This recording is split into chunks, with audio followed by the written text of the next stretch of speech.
জাহান্নামীদের পোশাকটা কিসের তৈরিকৃত হবে এই কথাটাও আল্লাহ তাআলা পবিত্র কোরআনের মধ্যে বলতেছেন।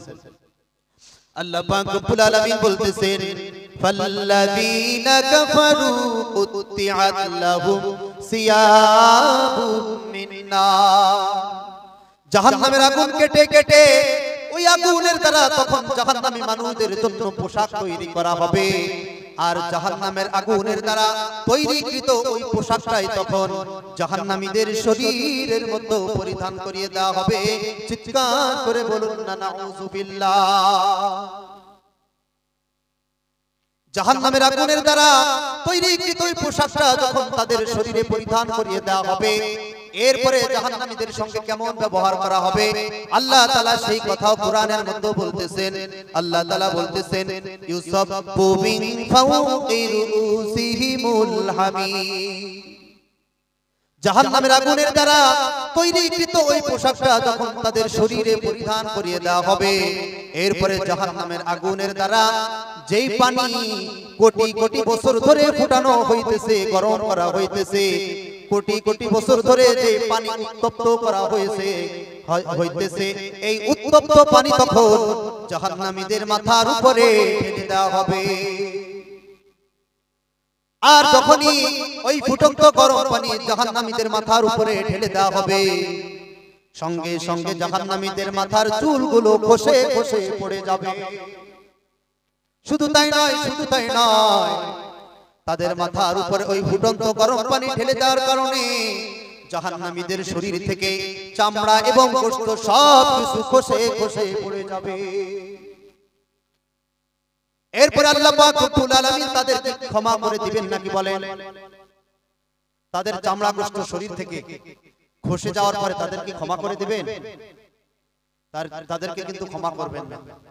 এরপরে তাদের সঙ্গে কেমন ব্যবহার করা হবে, অর্থাৎ তাদের শরীর থেকে যখন চামড়া গোশত খসে খসে পড়ে যাবে, এরপরে তাদের অবস্থাটা কেমন হবে আমার আল্লাহ পাক রব্বুল আলামিন সেই কথাটিও পবিত্র কোরআনের মধ্যে বলতেছেন। আল্লাহ তাআলা বলতেছেন কুল্লামা নাদিজাত জুলুদুহুম বাদদালনাহুম জুলুদান গায়রাহা লিয়াযুকুল আযাব। জাহান্নামীদের শরীর থেকে যখন তাদের চামড়া গোশত খসে খসে পড়ে যাবে, আমার আল্লাহ পাক রব্বুল আলামিন তখন তাদেরকে আবার নতুন করে চামড়া গোশত দান করবে। এরপরে আবার ওই ফুটন্ত গরম পানি তাদের মাথার উপরে ঢেলে দেওয়া হবে, আবারও তাদের চামড়া গোশত খসে খসে পড়ে যাবে, আবারও তাদেরকে নতুন করে চামড়া গোশত দান করা হবে, আবারও ওই ফুটন্ত গরম পানি তাদের মাথার উপরে ঢেলে দেওয়া হবে, আবারও তাদের চামড়া গোশত খসে খসে পড়ে যাবে। এরকম 1 বছর আর 2 বছর নয়, জাহান্নামীদেরকে আল্লাহ তাআলা এরকম কোটি কোটি বছর ধরে এই শাস্তি দিবেন। চিৎকার করে বলুন না নাউযুবিল্লাহ। এরপরে জাহান্নামীরা যখন জাহান্নামের মধ্যে ক্ষুধার জ্বালায় ছটফট করতে থাকবে, তারা যখন পিপাসায় কাতর হয়ে যাবে, তারা যখন খাবার খাবার বলে চিৎকার করতে থাকবে, তারা যখন পানি পানি বলে চিৎকার করতে থাকবে, আল্লাহ পাক রব্বুল আলামিন তখন তাদেরকে কেমন খাবার খাইতে দিবেন, কেমন পানি পান করতে দিবেন, এই কথাটাও আমার আল্লাহ পাক রব্বুল আলামিন পবিত্র কোরআনের 30 নং পারার সূরা গাশিয়ার মধ্যে বলতেছেন। আল্লাহ তাআলা বলতেছেন তুসকা মিন আইনিন আনিয়াহ লাইসা লাহুম তুআমুন ইল্লা মিন দারি' লা ইউসমিনু ওয়া লা ইউগনি মিন জু। জাহান্নামীরা যখন ক্ষুধার জ্বালায় ছটফট করতে থাকবে, তারা যখন পিপাসায় কাতর হয়ে যাবে, তারা তখন চিৎকার করে করে কান্না করতে থাকবে। কান্না করতে করতে করতে যখন ৮০,০০০ বছর পার হয়ে যাবে, কয় বছর বলুন তো ভাইরা, কয় বছর? রমজান মাসে আমরা মাত্র একটা দিন পুরো না, অর্থাৎ 13-14 ঘন্টা আমরা শুধুমাত্র পানি না পান করে থাকি, তাই আমাদের কতটা কষ্ট হয়, ঠিক কিনা? মাত্র 13-14 ঘন্টা আমরা ভাত না খেয়ে থাকি, তাই আমরা অধিকাংশ অর্ধেক মুসলমানই হয়তো রোজা রাখতে পারি না। তাহলে চিন্তা করুন তো যে ৮০,০০০ বছর জাহান্নামীরা না খেয়ে থাকবে, তাদেরকে কোনো খাবার খাইতে দেওয়া হবে না, কোনো পানি পান করতে দেওয়া হবে না। তাহলে ওই সময় জাহান্নামীদের অবস্থাটা কেমন হবে একবার চিন্তা করে দেখুন। তো জাহান্নামীরা যখন খাবার খাবার বলে চিৎকার করতে থাকবে, পানি পানি বলে যখন চিৎকার করতে থাকবে, ৮০,০০০ বছর চিৎকার করার পরে তাদেরকে আল্লাহ তাআলা কেমন খাবার খাইতে দিবেন, কেমন পানি পান করতে দিবেন, সেই কথা আল্লাহ তাআলা কোরআনের মধ্যে বলতেছেন যে তুসকা মিন আইনিন আনিয়া, জাহান্নামীদেরকে তখন কাঁটাযুক্ত শুকনো এক প্রকারের ঘাস তখন খাইতে দিবেন, আর তখন তাদেরকে ফুটন্ত গরম পানি পান করতে দিবে। ওই কাঁটাযুক্ত শুকনো ঘাস খাওয়ার পরে জাহান্নামীদের ক্ষুধা তখন নিবৃত্ত হবে না, আর ওই ফুটন্ত গরম পানি, যেই পানি 1 বছর আর 2 বছর নয়, কোটি কোটি বছর ধরে জাহান্নামের আগুনের দ্বারা ফুটানো হইতেছে, এই মুহূর্তেও ওই পানি ফুটানো হইতেছে। একবার একটু চিন্তা করুন তো, এই দুনিয়ার যে আগুন, এই দুনিয়ার আগুনের চাইতে জাহান্নামের আগুন আরো 70 ভাগ বেশি ভয়ঙ্কর। তাহলে ওই জাহান্নামের আগুনের দ্বারা যদি কোটি কোটি বছর ধরে যদি পানি ফুটানো হয়, তাহলে ওই পানি কতটা ভয়ঙ্কর হবে কখনো চিন্তা করছেন? জাহান্নামের আগুনের কথা বাদই দিলাম, এই দুনিয়ার সামান্য আগুনের দ্বারা যদি মাত্র 1 ঘন্টা ধরে যদি পানি ফুটানো হয়, আর এই পানি যদি আমাদেরকে পান করতে দেওয়া হয়, এখানে কে আছেন যে পানি পান করতে রাজি হবে? কেউ কি রাজি হবে বলেন? কারণটা হলো যে পান করবে সে সঙ্গে সঙ্গেই মৃত্যুবরণ করবে। তাহলে এবার চিন্তা করুন যে এই দুনিয়ার আগুন নয়, জাহান্নামের আগুন, এবং সেটা 1 ঘন্টা আর 2 ঘন্টা নয়, কোটি কোটি বছর ধরে ওই পানি ফুটানো হইতেছে, আর এই পানি তখন জাহান্নামীদেরকে পান করতে দেওয়া হবে। এখন এই পানি পান করার পরে কি তৃষ্ণা নিবারণ হওয়া সম্ভব? সম্ভব বলেন? সম্ভব। এই সম্পর্কে আমার আল্লাহ পাক রব্বুল আলামিন এরপরে পবিত্র কোরআনের ২৭ নং পারার সূরা ওয়াকিয়ার মধ্যে বলতেছেন, আল্লাহ তাআলা বলতেছেন লাআকিলুনা মিন শাজারিন মিন যাক্কুম ফামালিউনা মিনহাল বুতুন ফাশারিবুনা আলাইহি মিনাল হামিম ফাশারিবুনা শুরবাল হিম। আর জাহান্নামীদেরকে তখন যাক্কুম নামক এক প্রকারের কাঁটাযুক্ত গাছ থেকে তখন খাইতে দেওয়া হবে। যাক্কুম নামক এক প্রকারের কাঁটাযুক্ত ফল তখন জাহান্নামীদেরকে খাইতে দেওয়া হবে। ওই ফলটা যখনই জাহান্নামীরা তাদের মুখের ভিতরে রাখবে, মুখের ভিতরে রাখার সঙ্গে সঙ্গে জাহান্নামীদের মুখটা তখন ছিদ্র ছিদ্র হয়ে যাবে। ওই ফলটা যখন জাহান্নামীদের এই কণ্ঠনালীর নিকটে পৌঁছে যাবে, তখন জাহান্নামীদের এই কণ্ঠনালীও ছিদ্র ছিদ্র হয়ে যাবে। এরপরে ওই ফলটা যখন জাহান্নামীদের পেটের ভিতরে প্রবেশ করবে, সঙ্গে সঙ্গে জাহান্নামীদের পেটের ভিতরে নাড়িভুঁড়ি যা কিছু থাকবে, যা কিছু থাকবে সব কিছু তখন ছিদ্র ছিদ্র হয়ে যাবে। এরপরে জাহান্নামীদের সামনে যখন ওই ফুটন্ত গরম পানি রাখা হবে, তখন তারা ওই ফুটন্ত গরম পানি, যেই পানির কথা আপনারা একটু আগে বললেন যে কেউ পান করতে আমরা রাজি হব না, অথচ ওই পানি অর্থাৎ জাহান্নামের আগুনের দ্বারা যে পানি কোটি কোটি বছর ধরে ফুটানো হয়েছে, এই ফুটন্ত গরম পানি যখনই জাহান্নামীদের সামনে রাখা হবে, তখন তারা এমন ভাবে পান করতে শুরু করে দিবে যেমনি ভাবে একটা পিপাসার উটের সামনে যদি 1 সপ্তাহ পরে যদি কিছু ঠান্ডা পানি রাখা হয়, ওই উটটা তখন ওই ঠান্ডা পানি যেমনি ভাবে পান করতে শুরু করে দিবে, ঠিক তেমনি ভাবে জাহান্নামীদের সামনে ওই ফুটন্ত গরম পানি রাখার সঙ্গে সঙ্গে ওই জাহান্নামীরা তখন পিপাসার উটের মতন পান করতে শুরু করে দিবে। এর কারণটা হলো জাহান্নামীরা সেখানে ৮০,০০০ বছর পর্যন্ত কোনো পানি পাইবে না। তাহলে ৮০,০০০ বছর পরে যদি কোনো পানি রাখা হয়, ওই সময় কি আর তাদের মধ্যে এই হুশটুকু থাকবে নাকি যে এই পানি ঠান্ডা পানি নাকি গরম পানি, এই হুশ কি তখন তাদের মধ্যে থাকবে নাকি বলেন? থাকবে? থাকবে না। আর এই কারণেই মূলত জাহান্নামীরা তখন ওই ফুটন্ত গরম পানি পিপাসার্ত উটের মতন পান করতে শুরু করে দিবে।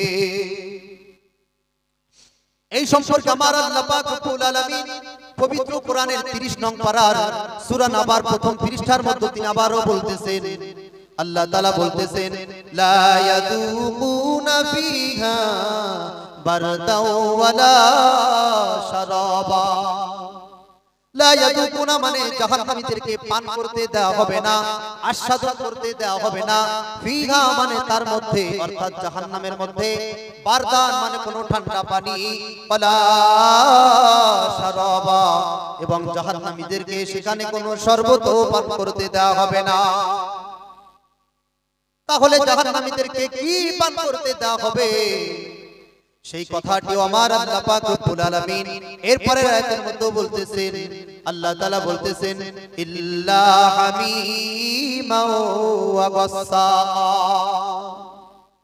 জাহান্নামীদেরকে তখন ফুটন্ত গরম পানির সঙ্গে সঙ্গে তাদেরকে তখন দুর্গন্ধময় পুষ তখন পান করতে দেওয়া হবে।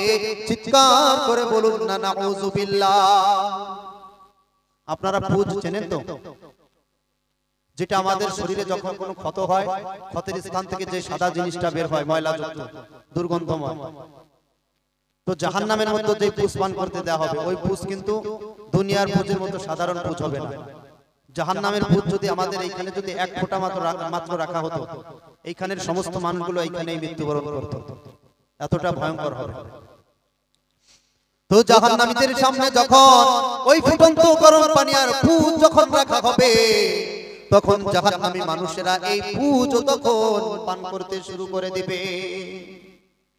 আর যখনই জাহান্নামীরা এই ফুটন্ত গরম পানি আর পুষ যখনই পান করবে, সঙ্গে সঙ্গে জাহান্নামীদের পেটের ভিতরে নাড়ি ভুঁড়ি যা কিছু থাকবে, যা কিছু থাকবে সব কিছু তাদের পিছনের লজ্জা স্থান দিয়ে তখন বাহির হয়ে যাবে। চিৎকার করে বলুন না নাউযুবিল্লাহ। আর জাহান্নামীদের এই শাস্তি তখন জাহান্নামের নিযুক্ত ফেরেশতারা দেখার পরে তারা তখন তাদের কাছে জিজ্ঞাসা করবে, অর্থাৎ জাহান্নামী মানুষদের কাছে জিজ্ঞাসা করবে, কুল্লামা উলকিয়া ফিহা ফাওজুন সাআলাহুম খাযানাতুহা আলাম ইয়াতিকুম নাযীর। ও জাহান্নামীরা, তোমরা যখন দুনিয়ার মধ্যে অবস্থান করতেছিলে ওই সময় কি তোমাদের কাছে কোনো আলেমগণ গিয়ে তোমাদেরকে জাহান্নাম সম্পর্কে কি আলোচনা শোনায় নাই? জাহান্নাম কতটা ভয়ানক হবে এই সম্পর্কে কোনো আলেম কি তোমাদের কাছে গিয়ে বয়ান করে নাই, তাফসীর করে না? জাহান্নামীরা তখন আল্লাহ তাআলার ফেরেশতাদের এই কথার উত্তরে বলবে, ক্বালু বালা ক্বাদ জাআনা নাযীর।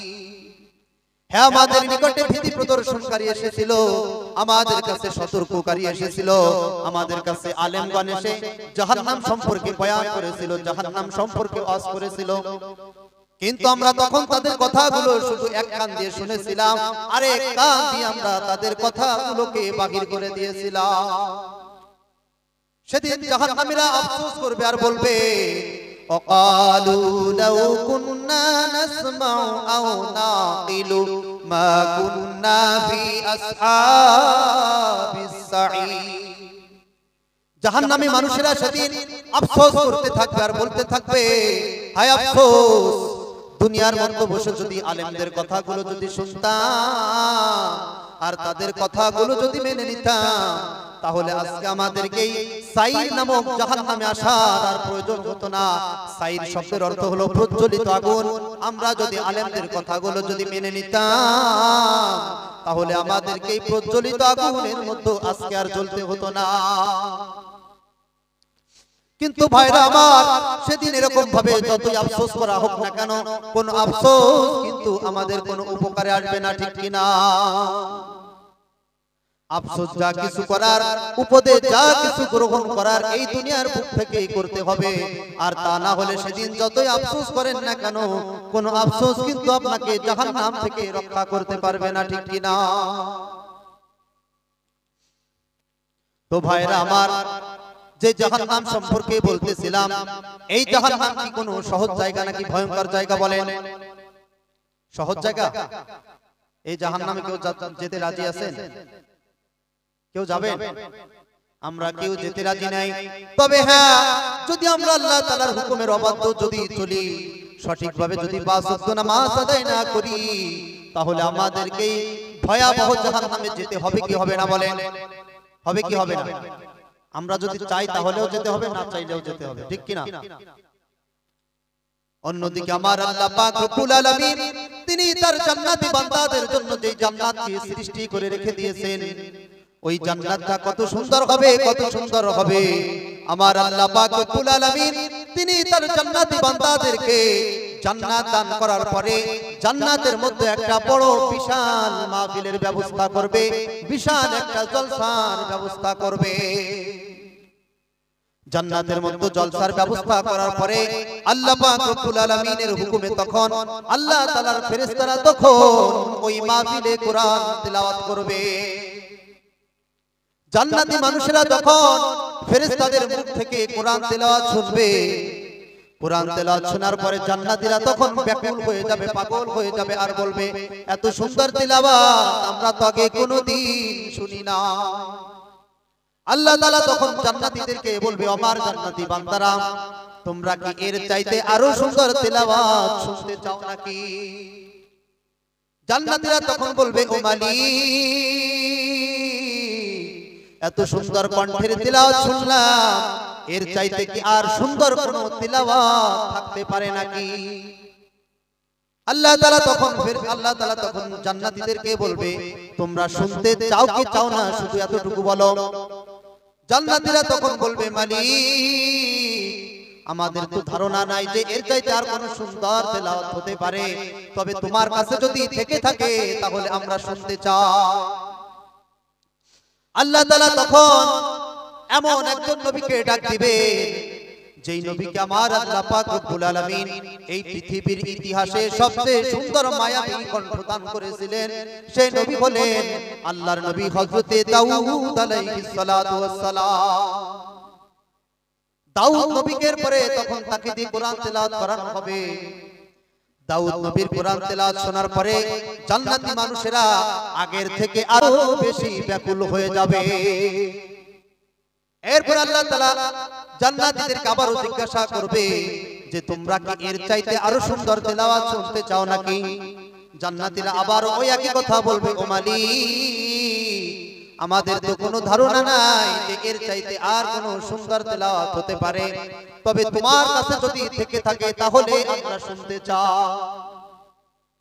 আল্লাহ তাআলা তখন এরপরে আমাদের কলিজার নবী, পৃথিবীর সমস্ত মুসলমানদের কলিজার টুকরা হযরতে মুহাম্মদুর রাসূলুল্লাহ সাল্লাল্লাহু আলাইহি সাল্লামকে তখন ডাক দিবে। একটু আগে আমি একটা কথা বলেছি যে আল্লাহ তাআলা তার নবী দাউদকে সবচেয়ে সুন্দর কণ্ঠ দান করেছিলেন। এই কথা ঠিকই, তবে একটা কথা মনে রাখবেন, দাউদ নবীকে পৃথিবীর অন্য সমস্ত মানুষদের চাইতে ভালো কণ্ঠ দেওয়া হয়েছিল, কিন্তু আমাদের নবীর চাইতে কিন্তু বেশি না, ঠিক কিনা? অর্থাৎ দাউদ নবীকে যদিও সবচেয়ে সুন্দর কণ্ঠ দান করা হয়েছিল, কিন্তু দাউদ নবীর চাইতে আমার আল্লাহ পাক রব্বুল আলামিন আমাদের নবীজিকে আরো কোটি কোটি গুণ সুন্দর কণ্ঠ দান করেছিলেন। চিৎকার করে বলুন না সুবহানাল্লাহ। যেমনি ভাবে আমার আল্লাহ পাক রব্বুল আলামিন ইউসুফ নবীকে সবচেয়ে সুন্দর চেহারা দান করেছিলেন, কিন্তু আমাদের নবীর চাইতে কিন্তু বেশি না, ঠিক কিনা? আল্লাহ পাক রব্বুল আলামিন ইউসুফ নবীকে এত সুন্দর চেহারা দান করেছিলেন যে মিশরের মহিলারা একদিন ফল কাটতে এসেছিল আর ইউসুফ নবীর চেহারার দিকে তাকিয়েছিল। তখন মিশরের মহিলারা ফল কাটতে কাটতে তাদের হাত কেটে ফেলে দিয়েছিল, কিন্তু তাদের কোনো হুঁশ ছিল না যে তারা কি ফল কাটতেছে না তারা তাদের হাত কাটতেছে। এত সুন্দর চেহারা আল্লাহ পাক রব্বুল আলামিন ইউসুফ নবীকে দান করেছিলেন। তো আমার আল্লাহ পাক রব্বুল আলামিন আমাদের নবীকে কিন্তু এর চাইতে আরো সুন্দর চেহারা দান করেছিলেন। হযরত আয়েশা সিদ্দিকা রাদিয়াল্লাহু তাআলা আনহা হাদিসের মধ্যে বলেছেন যে মিশরের যেই সমস্ত মহিলারা ইউসুফ নবীর চেহারা দেখে তাদের হাত কেটে ফেলে দিয়েছিল, ওই সমস্ত মহিলারা যদি আমার স্বামীর চেহারা অর্থাৎ মুহাম্মদুর রাসূলুল্লাহ সাল্লাল্লাহু আলাইহি সাল্লামের চেহারা যদি দেখতে পেত, তাহলে তারা শুধু তাদের হাত নয় তাদের কলিজা পর্যন্ত কেটে ফেলে দিত। চিৎকার করে বলুন না সুবহানাল্লাহ। তো আমাদের নবীদের পরে তেলাওয়াত করবে, আমাদের নবীদের কোরআন তেলাওয়াত শোনার পরে জান্নাতি মানুষেরা আগের থেকে আরো বেশি ব্যাকুল হয়ে যাবে। এরপর আল্লাহ তাআলা আবারও প্রশ্ন করবে, ও জান্নাতীরা, তোমরা কি এর চাইতে আরো সুন্দর তেলাওয়াত শুনতে চাও নাকি? জান্নাতীরা তখন বলবে, মালিক, আমাদের তো কোনো ধারণা নাই যে এর চাইতে আর কোনো সুন্দর তেলাওয়াত হতে পারে, তবে তোমার কাছে যদি এর চাইতে আর কোনো সুন্দর তেলাওয়াত থেকে থাকে তাহলে আমরা শুনতে চাই। আমার আল্লাহ পাক রব্বুল আলামিন তিনি তখন নিজের কণ্ঠে তিনি তার জান্নাতি বান্দাদেরকে পবিত্র কোরআনের সূরা আর রহমান থেকে তেলাওয়াত করে শোনাবেন। চিৎকার করে বলুন না সুবহানাল্লাহ। আর আমার আল্লাহ পাক রব্বুল আলামিন যখন তিনি তার নিজের কণ্ঠে জান্নাতি বান্দাদেরকে কোরআন তেলাওয়াত করে শোনাবেন, এই তেলাওয়াত এতটা মধুর হবে যে জান্নাতের সমস্ত নিয়ামত যদি এক জায়গায় রাখা হয়, আরেক জায়গায় যদি আমার আল্লাহ তাআলার কণ্ঠের তেলাওয়াতকে রাখা হয়, তাহলে জান্নাতের সমস্ত নিয়ামতের চাইতে আমার আল্লাহর কণ্ঠের তেলাওয়াত তখন কোটি কোটি গুণ বেশি সুন্দর হয়ে যাবে। চিৎকার করে বলুন না সুবহানাল্লাহ। তো ভাইরা আমার, জাহান্নাম সম্পর্কে যে কথাগুলো বলেছি